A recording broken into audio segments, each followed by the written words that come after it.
Welcome to ITV. ముందుగా headlines చూద్దాం. పార్వతీపురం మన్యం జిల్లా భావినిలో mega parents teachers meeting. CM Chandrababu చేతుల మీదుగా గ్యారంటీడ్ ఎఫ్ఎల్ఎన్ కార్యక్రమం ప్రారంభం. ప్రభుత్వ పాఠశాలల్లో క్లిక్కర్ విధానానికి శ్రీకారం చుట్టిన ప్రభుత్వం. విద్యార్థులు తల్లిదండ్రులతో ముఖాముఖి నిర్వహించిన సీఎం మంత్రి లోకేష్. చంద్రబాబుకు ఆహ్వానం. రాష్ట్రాల సఖ్యతపై కోమటిరెడ్డి సందేశం. తెలంగాణ ఏపీ కలిసి నడవాల్సిన అవసరం ఉందని కోమటి స్పష్టం. గ్లోబల్ సమ్మిట్ కోసం చంద్రబాబును ఆహ్వానించిన కోమటిరెడ్డి. హైదరాబాద్ అభివృద్ధి విజన్ 2020 ప్రతిబింబమేనని కోమటి వ్యాఖ్య.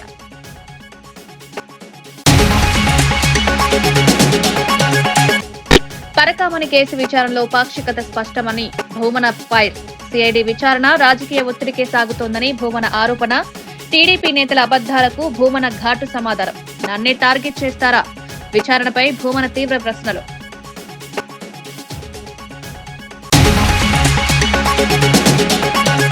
కాంగ్రెస్ విజయోత్సవాలు ప్రజలకి అవమానమన్న ఏలేటి.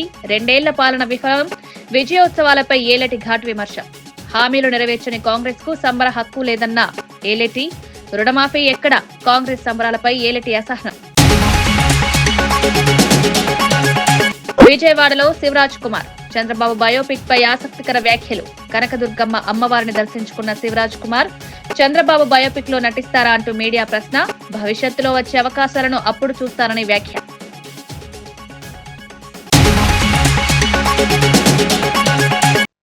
రాష్ట్ర భవిష్యత్తు పూర్తిగా పిల్లల ప్రతిభ, విద్యా నాణ్యతపై ఆధారపడి ఉంటుందని ముఖ్యమంత్రి చంద్రబాబు స్పష్టం చేశారు. తాజాగా ఒక పాఠశాల కార్యక్రమంలో పాల్గొన్న ఆయన విద్యార్థుల జ్ఞానం, అవగాహన, టెక్నాలజీపై పట్టును పరిశీలించి ఆశ్చర్యం వ్యక్తం చేశారు. పిల్లల ప్రతిభను సరిగా దారితీస్తే ప్రపంచ స్థాయిలో తమ సామర్థ్యాన్ని నిరూపించగలరన్నారు. రాష్ట్రంలో విద్యా వ్యవస్థను పూర్తిగా ఆధునీకరించేందుకు ప్రభుత్వం ఇప్పటికే పలు చర్యలు చేపట్టిందని, డిజిటల్ లెర్నింగ్, ఆధునిక తరగతులు, నాణ్యమైన బోధన వంటి అంశాలపై ప్రత్యేక దృష్టి సారిస్తున్నామన్నారు. పిల్లలకు అవకాశాలు, సదుపాయాలు, సరైన మార్గదర్శనం అందితే వారే దేశాన్ని నడిపించే నాయకులుగా ఎదుగుతారని భావిస్తున్నట్లు సీఎం పేర్కొన్నారు. తల్లిదండ్రులు, ఉపాధ్యాయులు, సమాజం కలిసి పిల్లల భవిష్యత్తును నిర్మించాల్సిన అవసరాన్ని కూడా ఆయన గుర్తు చేశారు. ప్రతి సంవత్సరం ఒక ప్రాజెక్టు చేయాలి, గ్రూప్ గా చేయాలి, ఇండివిజువల్ గా చేయాలి. ఆ ఫలితాలు గాని వస్తే మీకు రాబోయే రోజుల్లో మీరే పరిశ్రమలు ప్రారంభించే పరిస్థితికి వస్తారు. దానికి మొదటి మెట్టు ఈ సబ్మిట్, ఏదే స్టూడెంట్స్ ఇన్నోవేటర్స్ పార్ట్నర్షిప్ సబ్మిట్.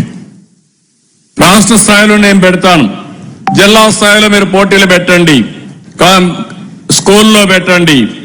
తర్వాత మీరు వాళ్ళని సెలెక్ట్ చేసి నేను పారిశ్రామికవేత్తలందరినీ రమ్మంటాను, వాళ్ళు కూడా వస్తారు. వీళ్ళు చేసినట్టుగా ఉపయోగం ఉంటే దాన్ని అమలు చేయించే బాధ్యత నేను తీసుకుని ఈ పిల్లల భవిష్యత్తు ప్రతిభని గుర్తించి రివార్డులు కూడా ఇప్పించే బాధ్యత నాదని డిపార్ట్మెంట్కి చెప్తున్నా. చదువు అనేది స్కూల్లో చదువుకోవడం కాదు, నేర్చుకున్న విద్యని, నాలెడ్జ్ని మళ్లీ ఏ విధంగా సమస్యల పరిష్కారానికి ఉపయోగించాలో అది చిన్నప్పటి నుంచే నేర్పించగలిగితే ఇది సాధ్యం. ఈ కార్యక్రమాన్ని జనవరి 2లో పెట్టమని చెప్పి అడిగాను, పెడతామని చెప్పి ఒప్పుకున్నారు. అది కూడా ఒక ముఖ్యమైన కార్యక్రమం అని చెప్పి కూడా నేను మీకు తెలియజేస్తున్నా. బీసీ రిజర్వేషన్ల సమస్యపై రాష్ట్ర వ్యాప్తంగా చోటు చేసుకుంటున్న ఆత్మహత్యలన్నీ కాంగ్రెస్ ప్రభుత్వ పాలనా వైఫల్యమేనని మాజీ మంత్రి శ్రీనివాస్ గౌడ్ తీవ్రంగా మండిపడ్డారు. రిజర్వేషన్ల పేరుతో బీసీల ఆశలను దారుణంగా మోసం చేసిన ప్రభుత్వం ప్రజల ప్రాణాలతో ఆటలాడుతోందని ఆరోపించారు. విద్య, ఉద్యోగాల్లో హామీలను అమలు చేయకపోవడంతో బీసీ యువతలో తీవ్ర నిరాశ నెలకొంటుందని పేర్కొన్నారు. ఈ ఆత్మహత్యలు వ్యక్తిగత నిర్ణయాలు కాదు, కాంగ్రెస్ ప్రభుత్వం నిర్లక్ష్యం, వైఖరికి నేరుగా ఫలితమన్నారు. రాష్ట్రంలోని అన్ని బీసీ సంఘాలు, మేధావులు, సామాజిక సంస్థలు ఏకమై ప్రభుత్వాన్ని ప్రశ్నించే సమయం వచ్చిందని హెచ్చరించారు. ప్రజా ఒత్తిడి పెరగకపోతే రిజర్వేషన్ల సమస్యను పరిష్కరించే ఉద్దేశం ప్రభుత్వానికి లేదని స్పష్టం చేశారు. బీసీల హక్కుల కోసం ఆయన తాను ఎక్కడైనా ఎప్పుడైనా పోరాడేందుకు సిద్ధమన్నారు. ప్రజా వ్యతిరేక విధానాలపై రాష్ట్ర వ్యాప్తంగా ఉద్యమాలు మరింత ఉధృతం చేస్తామని పిలుపునిచ్చారు. మంత్రిత్వ శాఖ లేదు, ఇక్కడ ఈ ప్రభుత్వం అయితే పూర్తిగా తడిగుడ్డ వచ్చి కోసిస్తుంది. అందరి ఐక్యమై కొట్లాడి సాధించుకుందాం తప్ప ఇట్లా మనం ఆత్మహత్యలు చేస్తూ పోతే ఇక మనం కష్టమవుతుంది. మీలాంటి వీరులు ధైర్యంగా ఒక్కసారి రివర్స్ గా ఆలోచన చేయండి. ఏమైనా సాధించవచ్చు, ప్రాణానికి తెగించిన ఏమైనా చేయొచ్చు. కనుక ఈ ప్రభుత్వాన్ని ఎట్లా మనం గడగడలాడించాలి, ఇలాంటి మోసపూరిత ప్రభుత్వాలను ఎట్లా మట్టి కనిపించాలి, పోరాట పంత ఎట్లా ఎన్నుకోవాలి అనే దాని మీద మీరు అందరూ ఆలోచన చేయండి. మేధావులందరూ కూడా ఆలోచన చేయండి దయచేసి. మేము పార్టీల పరంగా మేము ఉన్నాం, మేము కొట్లాడడానికి సిద్ధంగా ఉన్నాం. తెలంగాణ ఉద్యమ తరహా అందరం కలిసి వచ్చే వాళ్ళందరినీ ఐక్యం చేసి ఒక ఏకైక లక్ష్యంతో ముందుకు పోవడానికి మేము అందరం కూడా ప్లాన్ చేస్తా ఉన్నాం. అనునిత్యం మేము కూడా దాని మీదనే ఉన్నాం. దయచేసి చాలా మంది కూడా బయట నుంచి అందరూ కూడా సహకరిస్తున్నారు. మరి ఎవరు సహకరించలేకున్నా మనమైతే కొట్లాడితే ఏదైనా సాధించవచ్చు. కనుక దయచేసి ఆత్మబలిదానం వైపు చూడకండి, పోరాటాలు ఎట్లా చేద్దామని వైపు చూడండి. అందరు ఐక్యంగా అండి. ఈ ప్రభుత్వందే బాధ్యత ఇది. అక్కడ ఆదిలాబాద్ లో ఆత్మహత్య చేసుకోవడానికి ప్రభుత్వమే బాధ్యత, నల్గొండలో జరిగినటువంటి సంఘటనకు ప్రభుత్వమే బాధ్యత, ఈ రోజు ఈ ఆత్మహత్య చేసుకోవడానికి కూడా ప్రభుత్వమే బాధ్యత. ఏం జరిగినా ప్రభుత్వందే బాధ్యత. ఇక ఇక్కడి నుంచే మనం ప్రారంభిద్దాం. దయచేసి ఖచ్చితంగా అందరినీ ఐక్యం చేసి ఈ మోసం చేసిన వాళ్ళని మట్టి కరిపిద్దాం. మీరు కూడా ఓట్లు వేసేటప్పుడు ఆలోచన చేయండి. దయచేసి ఎవరికి ఓటేయాలి ఆలోచన చేయండి. మీరు ప్రజలు కరెక్ట్ గా ఆలోచన చేయనందుకు ఇన్ని కష్టాలు వస్తా ఉన్నాయి. ప్రజలు కూడా ఆలోచన ఎప్పుడైతే చేస్తారో, తమిళనాడు తర ఆలోచన చేస్తారో వీళ్ళందరూ చక్కగా అవుతారు. ఓట్లు వేసేది మనం, కూర్చోబెట్టేది మనం, మళ్ళీ అడుక్కునేది మనం. కనుక వేసేటప్పుడు ఆలోచన చేస్తే ఈ పరిస్థితి ఉండదని చెప్పి తెలియజేస్తున్నాం.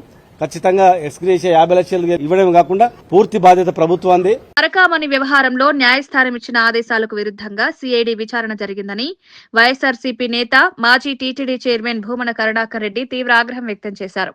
న్యాయస్థానాలపై, న్యాయమూర్తులపై తనకెప్పుడు గౌరవమే ఉన్నప్పటికీ విచారణలో స్పష్టమైన పాక్షికత కనిపిస్తుందన్నారు. టీడీపీ నేతలు బీఆర్ నాయుడు, పట్టాభి, వర్లరామయ్య ఆధారాలు లేకుండా అవాస్తవాలు పర్యావసనాల్లా మాట్లాడుతున్నారని తీవ్రంగా మండిపడ్డారు.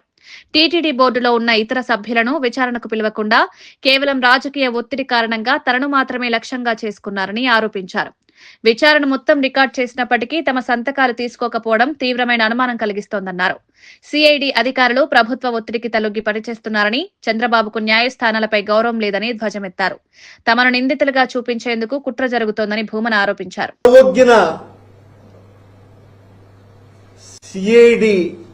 ఏసీబీ అధికారులు న్యాయస్థానానికే మస్కా కొట్టినారు, టోకరా వేసినారు. న్యాయస్థానం ఆదేశాల ముసుగును వేసుకొని మమ్మల్ని దోషులుగా, నిందితులుగా, నేరస్తులుగా, దొంగలుగా గత 3 నెలలుగా నిరంతరము ఈ పత్రికలలోనూ, ఈ ప్రసార మాధ్యమాలలోనూ మమ్మల్ని తిట్టించటానికే ఈ విచారణను సాగించినారు. ఈ విచారణ సాగినన్ని రోజులు నిజానికి విచారణ అధికారులు వాళ్ళెవరు కూడా ఎవరిని ఏమి విచారించినాము అన్నది చెప్పరు. కానీ మరుసటి రోజున చంద్రబాబు గారిని మోసేటువంటి పత్రికలు ఆ విచారణ తతంగాన్ని రికార్డు చేసి దానికి సంబంధించి మా దగ్గర సంతకాలు తీసుకోనే లేదు. తీసుకోవాల్సినటువంటి అవసరం విచారణ చేసేటువంటి అధికారులకు ఉన్నదా లేదా అని నేను ప్రశ్నిస్తున్నా. ఒక్కరి దగ్గర కూడా మీరెందుకు సంతకాలు తీసుకోలేదు? న్యాయస్థానం పట్ల ఏమాత్రము గౌరవం లేని చంద్రబాబు గారి రాజకీయం ఇక్కడ కొనసాగుతున్నది కనుక ఆ బరితెగింపు ఈ ప్రభుత్వానికి ఉన్నది కనుక న్యాయస్థానాన్ని తమకు పూర్తిగా వాళ్ళిచ్చినటువంటి ఆదేశాన్ని అనుకూలంగా మలుచుకొని 3 నెలల పాటు మమ్మల్ని దొంగలుగా చిత్రీకరించేటువంటి ప్రయత్నం నిరంతరము చేసినారు. నేనే దొంగ అన్నారు కదా, సాక్ష్యాలన్నీ కూడా వాళ్ళ దగ్గర ఉన్నాయని చెప్పినాయి కదా, మరి వాళ్ళని పిలవాల్సినటువంటి బాధ్యత సిఐడి అధికారులకు ఉన్నదా లేదా? లేకుండా తతంగం ఎలా ముగించినారు మీరు? ఆంధ్రప్రదేశ్ కు తమ ప్రభుత్వానికి ప్రత్యేక స్థానం ఉందని మంత్రి కోమటిరెడ్డి వెంకటరెడ్డి తెలిపారు. తెలంగాణ రైజింగ్ గ్లోబల్ సమ్మిట్ కు ముఖ్యమంత్రి చంద్రబాబు నాయుడిని స్వయంగా ఆహ్వానించిన అనంతరం ఆయన మీడియాతో మాట్లాడారు. గతంలో చంద్రబాబు విజన్ 2020 ప్రకటించినప్పుడు చాలా మందిలాగే తాను ఆశ్చర్యపోయాయని, కానీ ఈ రోజు హైదరాబాద్ అభివృద్ధి ఆ విజన్ కి నిదర్శనగా నిలుస్తోందన్నారు. రెండు రాష్ట్రాలు పరస్పర సహకారంతోనే మరింత అభివృద్ధి సాధిస్తాయని, రాజకీయాలు ఎంత ఉన్నా ప్రజల ప్రయోజనాల కోసం కలిసి ముందుకు వెళ్లాల్సిన అవసరం ఉందని స్పష్టం చేశారు. పవన్ కళ్యాణ్ పై తాను ఇటీవల చేసిన వ్యాఖ్యలు అప్పటి పరిస్థితుల కారణంగానే జరిగాయని, ప్రస్తుతం ఎవరిని విమర్శించే ఉద్దేశం లేదని తెలిపారు. గ్లోబల్ సమ్మిట్ తెలంగాణ భవిష్యత్తుకు కీలకమై ప్రాంతీయ అభివృద్ధిలో రెండు రాష్ట్రాలు కలిసి పనిచేయగల అవకాశాలను ఈ వేదిక చూపిస్తుందని కోమటిరెడ్డి పేర్కొన్నారు. నేను సర్పంచ్ ఎలక్షన్లో బిజీగా ఉన్నా, టైం తీసుకొని రావడం జరిగింది. వారిని ఆహ్వానిస్తున్నాం. తప్పక వస్తారని నమ్మకం ఉంది. వారు వస్తారు. వారి సలహాలు కూడా తీసుకుంటారు. తెలుగు రాష్ట్రాలకు ఒకటి పోటీ పడి అభివృద్ధి చేసుకోవాలి మనం. అందుకనే వారి ఆహ్వానించడానికి నేను యాదగిరిగుట్ట ఎమ్మెల్యే కమ్ అసెంబ్లీలో విప్ గారు, అలాగే ఆదిపట్ల ఏరియాలో ఫ్యూచర్ సిటీ కట్టే ఏరియాలో మాజీ మేయర్ నిరంజన్ రెడ్డి గారు ముగ్గురు రావడం జరిగింది. పోలవరంను చంద్రబాబు సర్వనాశనం చేశారని వైఎస్ఆర్సీపీ నేత అంబటి రాంబాబు తీవ్రంగా విమర్శించారు. 41 మీటర్లకే ప్రాజెక్టు నిలిపివేయడం ఏ బాధ్యత లేనిదైనా నిర్ణయమని, కూటమి నేతలు మౌనంగా ఉండడం అర్థం కాకపోతుందని ప్రశ్నించారు. రాష్ట్ర విభజన చట్టం ప్రకారం పోలవరాన్ని కేంద్రం నిర్మించాలని ఉన్నప్పటికీ డబ్బుల మీద దృష్టితో ఆ బాధ్యతను ఏపీకి బదిలీ చేసుకున్నారని ఆరోపించారు. కాఫర్ డ్యాం నిర్మాణం ఉద్దేశపూర్వకంగా వదిలేసి డయాఫ్రమ్ వాల్ పై అవకతవకలు చేసి 1000 కోట్ల నష్టం కలిగించారని అంబటి మండిపడ్డారు. జగన్ హయాంలోనే స్పిల్వే, కాఫర్ డ్యాం పూర్తి అయ్యాయని, 2017-18 ధరల ప్రకారమే నిర్మాణం కొనసాగేందుకు కేంద్రాన్ని ఒప్పించారని తెలిపారు. మొదటి దశకే కావాల్సిన నిధులను ఎన్నికల ముందు అడ్డుకున్నది చంద్రబాబు కుట్రేనని ఆరోపించారు. రెండో దశ 45.72 మీటర్ల ఎత్తు పూర్తి కాకపోతే ఉత్తరాంధ్రకు నీరు అందదని, పోలవరాన్ని బ్యారేజీ స్థాయికి దిగదార్చారని అంబటి రాంబాబు విమర్శించారు. సర్వశక్తులు ఒడ్డి ఈ ప్రాజెక్టుని కేవలం రాష్ట్ర ప్రభుత్వం యొక్క నిధులతోనే నిర్మాణం చేయాలని ధైర్యంగా ప్రారంభించారు. అలాంటి ప్రాజెక్టు కొనసాగుతూనే ఉంది. అమరావతి ఏమో అంతులేని కథ అయింది. ఈ పోలవరం ప్రాజెక్టు ఏమో ముగింపు లేని కథ అవుతా ఉంది. ఈ రెండిటికి ప్రధానమైన కారణం నారా చంద్రబాబు నాయుడు గారి యొక్క అసమర్థత, అనాలోచిత చర్య. కేవలం డబ్బు సంపాదించుకోవటమే ప్రధాన ధ్యేయంగా పెట్టుకొని పోలవరం ప్రాజెక్టును కూడా సర్వనాశనం చేసే కార్యక్రమాలు చేశారు. సరే, 2004 పూర్వం చేసినటువంటి అవినీతులు, అక్రమాలు అవి పక్కన పెడితే 2014-19లో అధికారంలోకి వచ్చిన తర్వాత చంద్రబాబు నాయుడు గారు ఈ ప్రాజెక్టుని ఒక ఏటీఎం లాగా వాడుకున్నారు.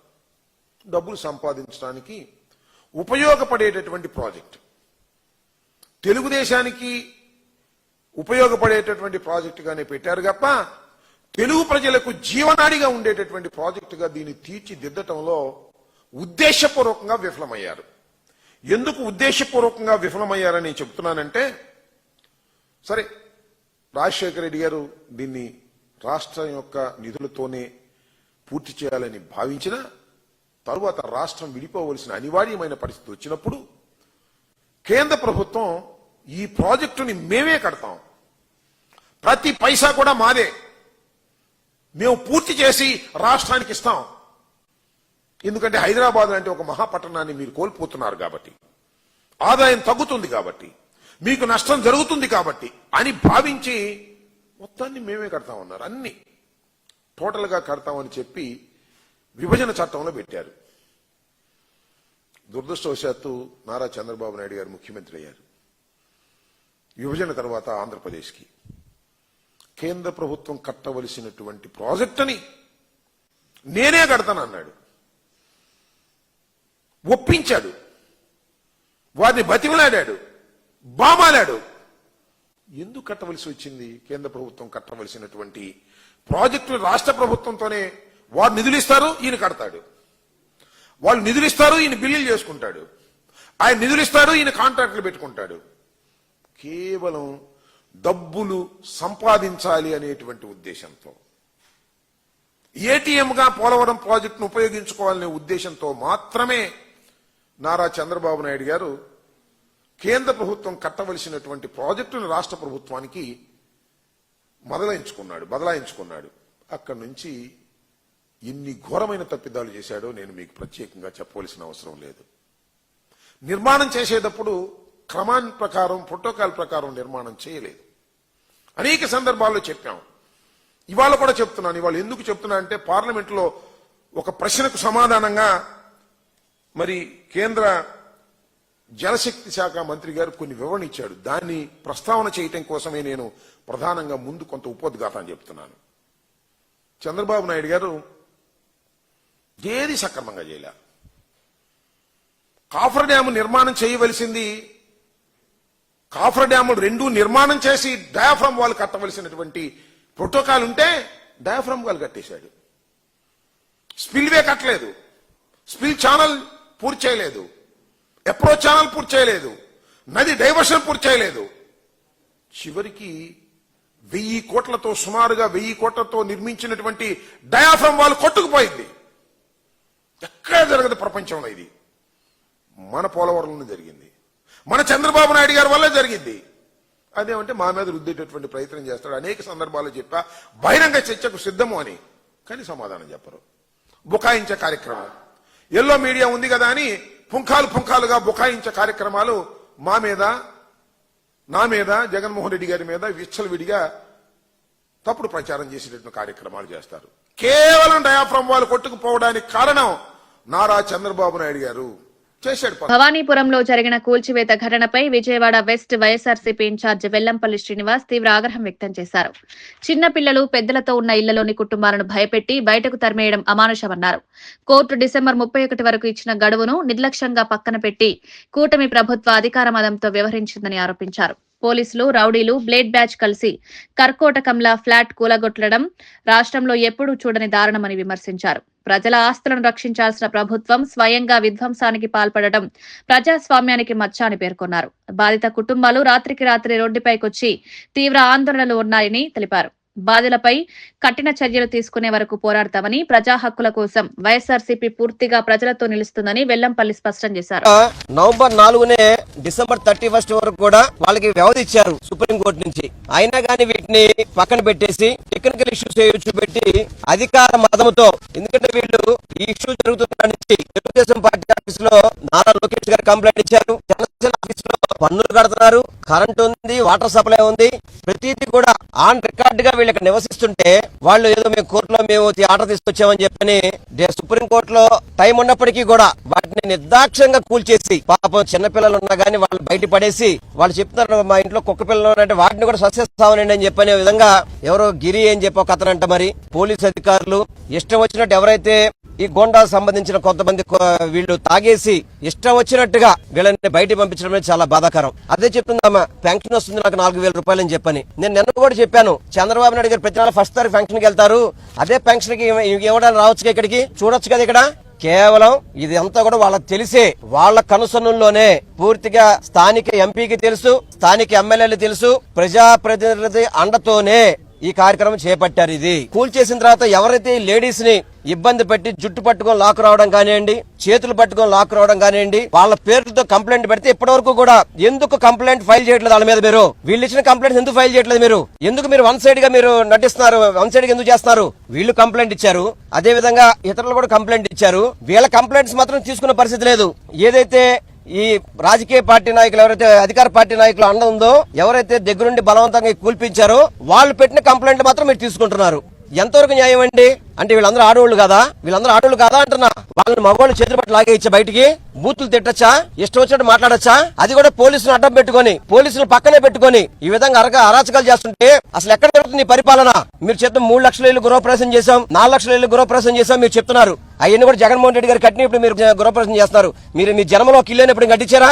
ఇల్లు కోల్చడం తప్ప మీకు కట్టే చరిత్ర మీకు ఎక్కడ ఉంది? కూటమి ప్రభుత్వం ఇల్లు కోల్చడం తప్ప కట్టే చరిత్ర లేదు. దయచేసి చంద్రబాబు నాయుడు గారు గానీ, నారా లోకేష్ గానీ, పవన్ కళ్యాణ్ గానీ మీరు స్పందించండి. దీని మీద ఎవరైతే మీ నాయకులు ఉన్నారో వాళ్ళ మీద యాక్షన్ తీసుకోండి. వీళ్ళకి తగిన న్యాయం చేయాల్సింది. మీరు చేయకపోతే తప్పకుండా వీళ్ళతో పాటు వైఎస్ఆర్ కాంగ్రెస్ పార్టీ నాయకు మాజీ ముఖ్యమంత్రి జగన్మోహన్ రెడ్డి గారు కూడా ఈ రోజు మాట్లాడారు ఈ విషయంలో. తప్పకుండా వాళ్ళకి న్యాయం జరిగే వరకు మనందరం కూడా తోడుగుండామని కూడా చెప్పమని చెప్పారు. వీళ్ళని జగన్మోహన్ రెడ్డి గారి దగ్గర కూడా తీసుకువెళ్తా నేను. తప్పకుండా వీళ్ళకి న్యాయం చేయడానికి జగన్మోహన్ రెడ్డి గారు ఏ విధంగా చేయాలో ఆ విధంగా చేస్తారు. తప్పకుండా ఆయన కూడా ఒకటే చెప్పారు, వీళ్ళ తరపున మీరు పోరాటం చేయండి, ఎటువంటి సహకారం కావాలో మనం అందిస్తాం, తప్పకుండా వీళ్ళకి న్యాయం జరగాలని చెప్పి జగన్మోహన్ రెడ్డి గారు కూడా చెప్పారు. ఈ రోజు కనీసం స్థానిక ఎంపీలు గానీ, కేసీఆర్ చిన్ని గారు ఆయనకి ఆటలాడుకోవడానికి ఏదో ఉత్సవాలను చేయడానికి టైం ఉంటుంది కానీ ఇటువంటి కార్యక్రమాల దగ్గర రావడానికి మాత్రం టైం ఉండదు ఆయనకి. విజయవాడలో ఇటీవల జరిగిన ఇళ్ల కూల్చివేతపై మేయర్ రాయన భాగ్యలక్ష్మి తీవ్ర ఆగ్రహం వ్యక్తం చేశారు. ప్రజలు బ్యాంకు లోన్లు తీసుకుని రిజిస్ట్రేషన్లు జరిగి కార్పొరేషన్ బిల్లులు చెల్లించి పూర్తి స్థాయి చట్టపరమైన హక్కులు కలిగి ఉన్నప్పటికీ ప్రభుత్వం ఒక్కసారిగా బుల్డోజర్లు పంపించడం అతి దారుణమని పేర్కొన్నారు. ఇలాంటి అరాచక పాలన ఎప్పుడూ చూడలేదని మేయర్ వ్యాఖ్యానించారు. ప్రజలను రోడ్డు మీదకు నెట్టే విధంగా ప్రభుత్వం వ్యవహరిస్తోందని, ముందస్తు నోటీసులు ఇవ్వకుండా కూల్చివేయడం ప్రజాస్వామ్యానికి మచ్చ అని అన్నారు.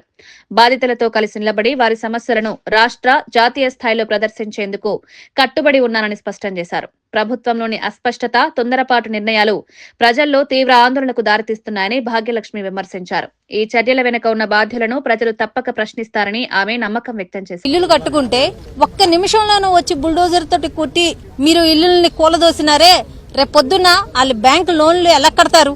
బ్యాంకులు ఊరుకుంటాయా? ఆ లోన్లు క్రియేట్ చేయకపోతే వాళ్ళు కూరుకుంటారా? ఈ రకమైన పరిస్థితులను, ఇంత దారుణమైన పరిస్థితులు ఇక్కడ ఉంటే లోకల్ నాయకులు ఏం చేస్తున్నారు?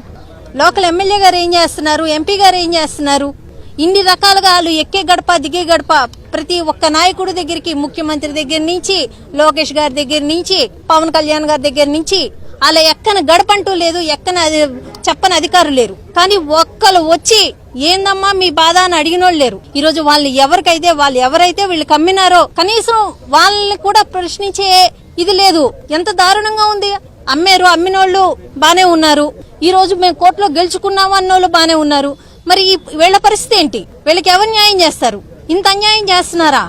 ఇంత దారుణమైన పరిస్థితులను నెలకొల్పుతుంటే, ఒక సిటీలో ఇలాంటి దారుణమైన పరిస్థితులను నెలకొల్పుతుంటే బీసీ రిజర్వేషన్ల అంశంపై ముఖ్యమంత్రి రేవంత్ రెడ్డి, టీపీసీసీ అధ్యక్షుడు మహేష్ కుమార్ గౌడ్ పై బీసీ సంఘాలు చేస్తున్న విమర్శలు సరైనవి కావని Hyderabad market committee vice chairman Kotla Srinivas స్పష్టం చేశారు.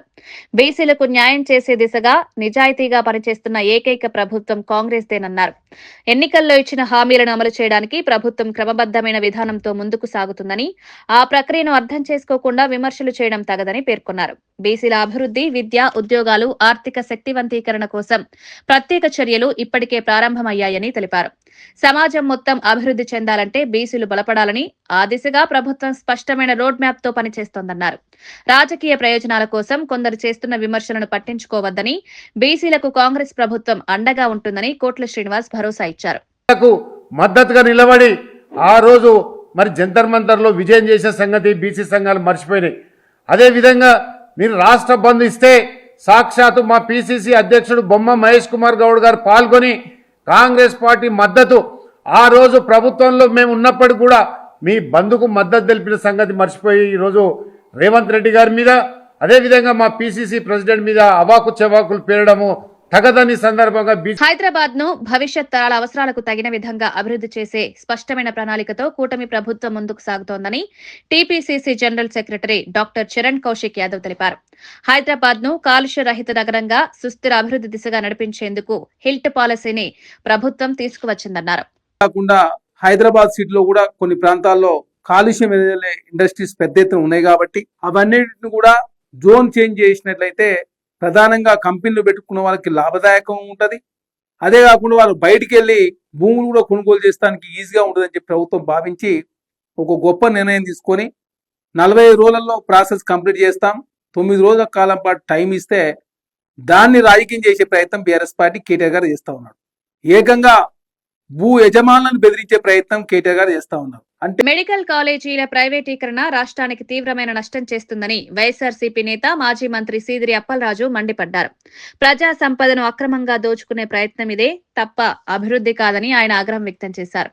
ప్రైవేటీకరణను ఆపాలని నిరంతరం పోరాటం చేస్తున్నామన్న అప్పలరాజు, తమ మాట వినకుండా ప్రభుత్వం ప్రజలకు అందుబాటులో ఉండాల్సిన వైద్యాన్ని వ్యాపారం చేస్తోందని విమర్శించారు. 16 నెలల్లోనే 2.5 లక్షల కోట్లకు పైగా అప్పులు చేసి రాష్ట్రాన్ని అప్పుల బారిలోకి నెట్టారని ఆరోపించారు. అదే సమయంలో జగన్ హయాంలో నాడు నేడు వంటి పథకాలతో విద్యా సంస్థల రూపురేఖలు మారినప్పుడు దాన్ని విధ్వంసమని విమర్శించిన చంద్రబాబు, ఇప్పుడు చేస్తున్న అప్పు పాలన అసలు విధ్వంసమన్నారు. ప్రజాస్వామ్యంలో ప్రజలే యజమానులు, వారి ఆస్తులను ప్రైవేట్ చేతుల్లోకి ఇవ్వడం తీవ్ర అన్యాయమని అప్పలరాజు హెచ్చరించారు. ప్రభుత్వ నిర్ణయాన్ని వెంటనే వెనక్కి తీసుకోవాలని ఆయన డిమాండ్ చేశారు. మేము ఆపేసింది మీరు, ప్రతి పిల్లవాడు అవసరమైతే ఇంటి దగ్గర చదువుకోవాలని ట్యాబ్లు ఇచ్చింది మేము, ఆపేశారు మీరు. డిజిటల్ క్లాస్ రూమ్స్ తయారు చేసింది మేము, ఈ 16 నెలల కాలంలో ఒక్కటంటే ఒక్క కొత్త డిజిటల్ క్లాస్ రూమ్ తయారు చేయనటువంటి చేతకాని ప్రభుత్వం మీరు అని నేను అడుగుతా ఉన్నాను. ఏది విధ్వంసం? దీనిపైన ప్రజలందరూ కూడా చర్చించాల్సినటువంటి అవసరం ఉంది. చంద్రబాబు గారు మాట్లాడితే ఈ మాట మాట్లాడుతూ ఉన్నారు, విధ్వంసం చేశారు, విధ్వంసం చేశారు, విధ్వంసం చేశారు. ఈ రాష్ట్రాన్ని విధ్వంసం చేసి సర్వనాశనం చేస్తుంది మీరు అని నేనైతే అభిప్రాయపడతా ఉన్నా. అన్ని రంగాల్లో కూడా ఏం మాట్లాడుతున్నారు మీరు? అప్పు పుట్టడం లేదని మీరే మాట్లాడుతున్నారు, ఖజానా ఖాళీ అని మీరే మాట్లాడుతున్నారు, విధ్వంసం చేశారని మీరే మాట్లాడుతున్నారు, విచ్చలవిడిగా విశృంఖలంగా అప్పులు చేసి ఈ రాష్ట్రాన్ని అంధకారంలోకి నెడుతున్నారు మీరే. ఏది విధ్వంసం? ఇది విధ్వంసం చేస్తూ విధ్వంసం గురించి మీరు మాట్లాడుతూ ఉన్నారు. ఏమన్నది ఇంక ఈ రాష్ట్రంలో? టోటల్ ఇప్పటికే మొత్తం అమ్మేశారు. అసలు భూములు మిగిల్చారా?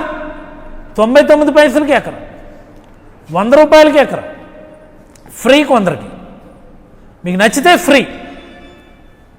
తెలంగాణలో 2 ఏళ్ల పాలన పూర్తి చేసుకున్న సందర్భంగా కాంగ్రెస్ ప్రభుత్వం విజయోత్సవాలు నిర్వహించడం ప్రజలను అవమానపరచడమేనని నిర్మల్ ఎమ్మెల్యే బీజేపీ శాసనసభాపక్ష నేత ఏలేటి మహేశ్వర్ రెడ్డి తీవ్రస్థాయిలో విమర్శించారు.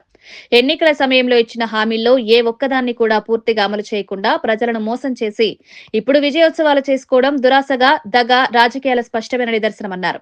రైతు రుణమాఫీ, బీసీ రిజర్వేషన్లు, ఇళ్ల పట్టాలు, ప్రగతి భవన్ రద్దు వంటి కీలక హామీలను కేవలం ఓట్లు దోచుకునేందుకే ఉపయోగించారని, అధికారంలోకి వచ్చాక వెంటనే మాట మార్చారని మండిపడ్డారు. నిరుద్యోగులకు న్యాయం చేయకపోవడం, ప్రభుత్వ ఉద్యోగ నియామకాలు నిలిచిపోయిన పరిస్థితి, ధరలు పెరుగుతుండటంతో ప్రజలు ఇబ్బందులు పడుతున్నా ప్రభుత్వం కేవలం ప్రచార కార్యక్రమాలకే ప్రాధాన్యమిస్తుందని విమర్శించారు. ప్రజల సమస్యలు పరిష్కరించని ప్రభుత్వానికి విజయోత్సవాలు చేసుకునే నైతిక హక్కు లేదని మహేశ్వర్ రెడ్డి స్పష్టం చేశారు. వరకు దాన్ని చట్టసభలో బిల్లు పెట్టే దమ్ము లేనటువంటి రేవంత్ రెడ్డి ఈరోజు ఏ ముఖం పెట్టుకుని విజయోత్సవాలు చేసుకుంటున్నావు, ఏ ముఖం పెట్టుకుని ఆదిలాబాద్కి నువ్వు విజయోత్సవాల పేరు మీద వచ్చినావో ప్రజలకు సమాధానం చెప్పాలని కోరుతా ఉన్నాను.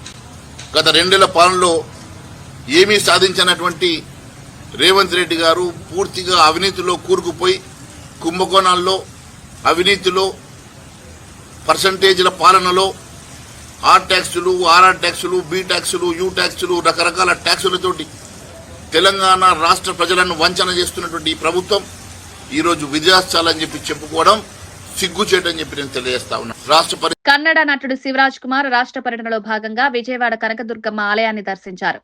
ఆలయ అధికారులు సంప్రదాయ పూర్ణ కుంభంతో స్వాగతం పలికి ప్రత్యేక దర్శన ఏర్పాట్లు చేశారు. దర్శనానంతరం పండితులు ఆశీర్వచనం చేసి అమ్మవారి ప్రసాదాలు, చిత్రపటం అందజేశారు. అనంతరం మీడియాతో మాట్లాడిన శివరాజ్ కుమార్ ప్రత్యేక వ్యాఖ్యలు చేశారు. అవకాశం దొరికితే ఆంధ్రప్రదేశ్ ముఖ్యమంత్రి చంద్రబాబు నాయుడు బయోపిక్ లో నటించేందుకు సిద్ధంగా ఉన్నారని వెల్లడించారు. అలాంటి శక్తివంతమైన పాత్రను పోషించడం గౌరవంగా భావిస్తానన్నారు. ప్రస్తుతం విప్లవ నేత గుమ్మడి నర్సయ్య బయోపిక్ లో కీలక పాత్రలో నటిస్తున్నట్లు తెలిపారు. రామ్ చరణ్ నటిస్తున్న పెద్ది చిత్రంలో కూడా తాను మంచి పాత్రలో కనిపించనున్నానని వెల్లడించారు. తెలుగు ప్రేక్షకుల ప్రేమ ఎప్పుడూ ప్రత్యేకమని, ప్రతి సందర్శన తనకు ఆధ్యాత్మిక ఆనందం ఇస్తుందని శివరాజ్ కుమార్ అభిప్రాయపడ్డారు. అలాగే రాజకీయంలో కానీ ప్రజా సమస్యలు ఆయన బయోపిక్ లో అయినా నటించే అవకాశం ఉందా? మంచి డైరెక్టర్ వచ్చి మీకు అది చెప్పారు. ఇప్పుడు ఫస్ట్ టైం ఇప్పుడు చేస్తున్నానండి, చూస్తామండి. తర్వాత అప్పుడు వస్తే ఫెంటాస్టిక్ అండి, నో డౌట్ అబౌట్ ఇట్. ఇక్కడ కాదండి, ఇండియాలో మొట్ట కాదండి, ఈవెన్ అబ్రాడ్లో చాలామంది ఉన్నారు, చాలామంది గుర్తుపెడతారు అండ్ దే రెస్పెక్టర్స్ అండ్ మంచి ఫుడ్ ఇక్కడ, very good food. I love Andhra food. I think good response వస్తుంది అని ఒక నమ్మకం ఉందండి, చూస్తామండి.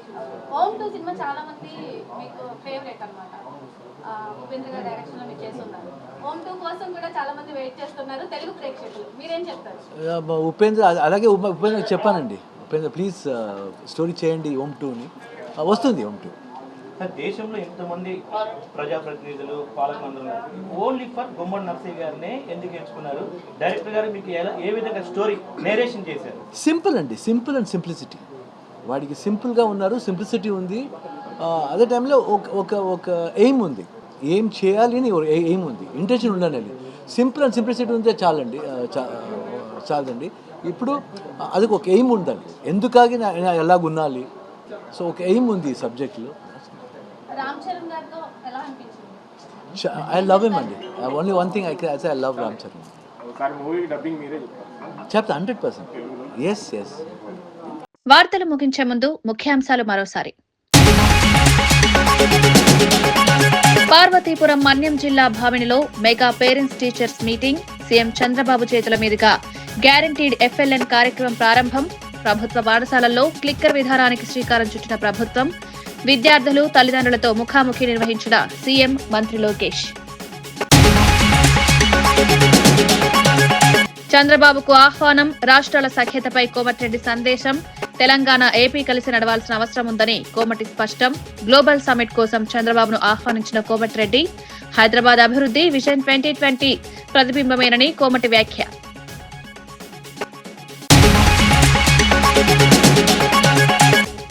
పరకామణి కేసు విచారణలో పాక్షికత స్పష్టమని భూమన ఫైర్.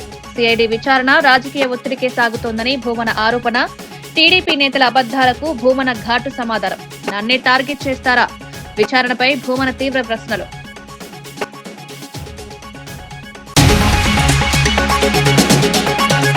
కాంగ్రెస్ విజయోత్సవాలు ప్రజలకి అవమానమన్న ఏలేటి. 2 ఏళ్ల పాలన విఫలం. విజయోత్సవాలపై ఏలేటి ఘాటు విమర్శ. హామీలు నెరవేర్చని కాంగ్రెస్ కు సంబర హక్కు లేదన్న ఏలేటి. రుణమాఫీ ఎక్కడ? కాంగ్రెస్ సంబరాలపై ఏలేటి అసహనం. విజయవాడలో శివరాజ్ కుమార్. చంద్రబాబు బయోపిక్ పై ఆసక్తికర వ్యాఖ్యలు. కనకదుర్గమ్మ అమ్మవారిని దర్శించుకున్న శివరాజ్ కుమార్ చంద్రబాబు బయోపిక్ లో నటిస్తారా అంటూ మీడియా ప్రశ్న. భవిష్యత్తులో వచ్చే అవకాశాలను అప్పుడు చూస్తారని వ్యాఖ్య.